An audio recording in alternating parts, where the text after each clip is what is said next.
5 дугаар бодлогон дээр 1-ээс 15 хүртэлх тоонууд самбарт бичигдсэн байв. Санамсаргүй нэг тоорлоход арифметик дундаж нь өөрчлөгдөөгүй байваа гэнэ. Эдийг арилгасан бэ гэнэ. Тэгэхээр бид нарт ямар ч ясан 1-ээс 15 хүртэлх тооны маань арифметик дундаж хэрэгтэй юм байна. Тэгэхээр бид нар арифметик дундажийг олохдоо 1-ээс 15 хүртэл нэмнэ гэсэн үг тийм ээ.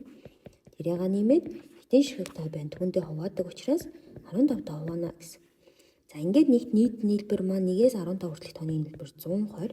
Тэрийг 15 хуваахаар бидний арифметик дундаж болвол 8 гарч ирж байна гэсэн.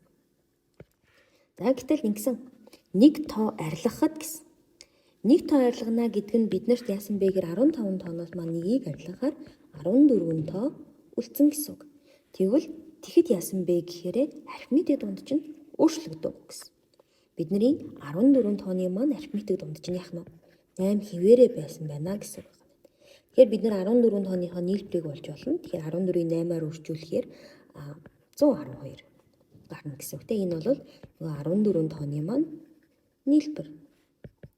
Бидний 15 тооны маань нийлбэр 120 гарсан.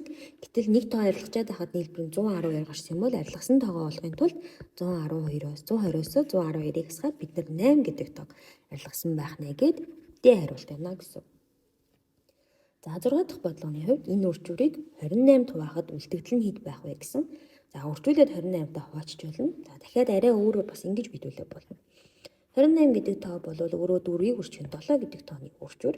Тэгэхээр бид нэр 63-ыг үржих нь 2016 гэдэг тоо бол 28 хуваагддаг байхын тулд үржигдэхүүн төс бүртэн 4-7 мань хуваагддаг байвал болчихно гэсэн. Тэгэхээр бид нарт 63 гэдэг тоо бол 7 хуваагдаж болно. 9 гарна тийм ээ. Энэ 2016 гэдэг тоо сүүлийн 4 орно 2 орно 4 хуваагдаж байгаа. 4 хуваагдах тооны шинжээр. Тэгэхээр ингээд тус үржигдэхүүн задлаад хахад тэд нар хуваагдж байгаа юм чинь энэ тоо бол 28-д ямар ч үлдэгдэлгүй хуваагдах боломжтой байх нэ гэсэн үг тийм ээ. Тэгэхээр бидний үлдэгдэл бол тэг гадна гэсэн.